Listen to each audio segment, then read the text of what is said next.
HSC Bangla প্রথম পত্র Mymensingh board 2024 সালের সকল বহু নির্বাচনী প্রশ্নের উত্তর। মৃত্যুঞ্জয় থার্ড ক্লাসে পড়িত, তৎকালীন থার্ড ক্লাস, বর্তমান কোন শ্রেণী? বর্তমান অষ্টম শ্রেণী। উদ্দীপকটি পড়ো, 2 ও 3 নং প্রশ্ন উত্তর দাও। পলাশের বাবা মোটা টাকার যৌতুকের দাবির কারণে পলাশের বিয়ে ভেঙে যেতে বসলো। তবে বাবার অনুগত সন্তান হওয়া সত্ত্বেও পলাশ শেষ পর্যন্ত বিনা যৌতুকে শিলাকে বিয়ে করে আনলো।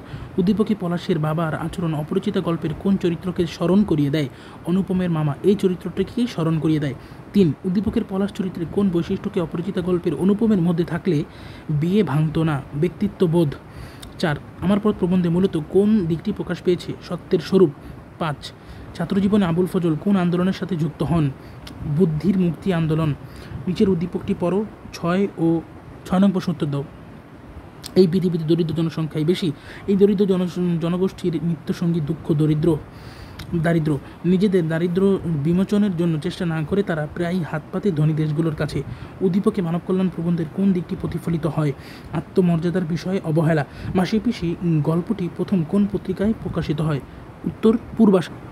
মাসিপিসি গল্পে প্রকাশ পেয়েছে নারীর লাঞ্ছনার চিত্র, তৎকালীন সমাজ বাস্তবতা, প্রান্তিক জীবনের অসহায়ত্ব। নিচের উদ্দীপকটি পড়ো, 9 ও 10 নং প্রশ্নের উত্তর দাও। মালিক পক্ষের নিপীড়ন, শোষণ, বঞ্চনা থেকে মুক্তি ও বেতন বৃদ্ধির দাবিতে বাওয়ানী টেক্সটাইল মিলের শ্রমিকগণ আমরণ অনশন ধর্মঘট শুরু করে। অত্যাচার ও শোষণের অবসান না হলে শ্রমিকরা আমৃত্যু অনশন চালিয়ে যাবে। উদ্দীপকের মালিকপক্ষের সাথে 52 দিনগুলি রচনার কার সাথে মিল রয়েছে? পাকিস্তান সরকারের সাথে মিল রয়েছে। উদ্দীপকের মূল ভাব 52 দিনগুলি রচনায় কোন বাক্যে প্রতিফলিত হয়েছে? অন্যায় ও অত্যাচারের বিরুদ্ধে প্রতিবাদ করে যদি মরতে পারি, সে মরাতেও শান্তি আছে। মিলিটারি চাবুকের আঘাত নুরুল হুদার কাছে কি বলে মনে হয়েছে? স্রেফ উৎপাত। 12 নং প্রশ্ন উত্তর।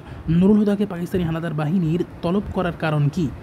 উত্তর, মুক্তিযোদ্ধাদের সন্ধান পেতে মুক্তিযোদ্ধাদের সহযোগী সন্দেহে, অর্থাৎ 1 ও 2। সোনার তরী কবিতায় কৃষককে তরিতে নিতে না চাওয়ার কারণ? তরিটি ছোট। সোনাতরী কবিতায় মাঝির আচরণে কী প্রকাশ পেয়েছে? নির্বিকারত্ব ও নিরাসক্তি। ডেকেছে কি সে আমারে, শুনি নাই রাখিনি সন্ধান। এখানে সে কে? এখানে সে হচ্ছে বসন্ত ঋতু। সেই ফুল আমাদেরই প্রাণ। এখানে ফুল বলতে বোঝানো হয়েছে বাংলা ভাষা। উদ্দীপক পড়ো, 17 ও 18 নং প্রশ্ন উত্তর দাও। আপদ আছে জানি আঘাত আছে, তাই জেনে তো বক্ষে পরাল নাচে। উদ্দীপকে 18 বছর বয়সের কোন বৈশিষ্ট্য প্রতিফলন ঘটেছে? সাহসিকতা। উদ্দীপকের সঙ্গে 18 বছর বয়স কবিতার যে চরণের ভাবের সাথে মিল রয়েছে সেটি হলো প্রাণ দেওয়া নেওয়ার। ফিলিটটা থাকে না শূন্য। বিপদের মুখে এই বয়স অগ্রণী, অর্থাৎ 2 ও 3। আমি কিংবদন্তির কথা বলছি কবিতায় যে কবিতা শুনতে জানে না সে কি শুনবে? সে শুনবে ঝড়ের আর্তনাদ। আমি কিংবদন্তির কথা বলছি কবি বলে গেছেন উচ্চারিত সত্যের মতো স্বপ্নের কথা, উজ্জ্বল জানানার কথা, অর্থাৎ 1 ও 3। সবাই মিলে সত্যিই আমরা বাংলাকে বিক্রি করে দিচ্ছি না তো? সিরাজউদ্দৌলা নাটকে উক্তিটি করেছে মীর জাফর। ঘসিট বেগমের বাড়িতে হঠাৎ নবাব উপস্থিত হলে সবাই হকচকিয়ে গেল, সতর্ক হলো, অর্থাৎ 2 ও 3। নাম্বার 23, সিরাজউদ্দৌলা নাটকে প্রথম অঙ্কের প্রথম দৃশ্যের স্থান ফোর্ট উইলিয়াম দুর্গ।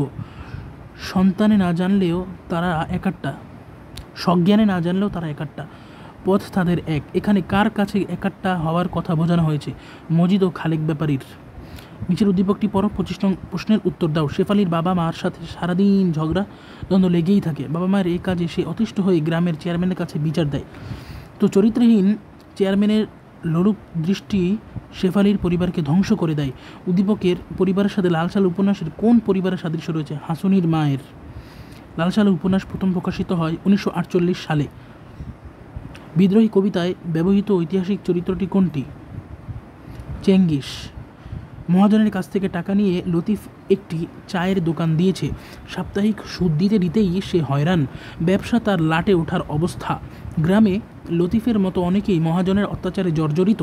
একদিন লতিফের নেতৃত্বে সবাই মহাজনের বিরুদ্ধে ফুঁসে ওঠে। উদ্দীপকে বিদ্রোহী কবিতার কোন দিকটি ফুটে ওঠে? বিদ্রোহী চেতনা। প্রতিদান কবিতার কেমন রজনী জাগার কথা বলা হয়েছে? দীঘল রজনী।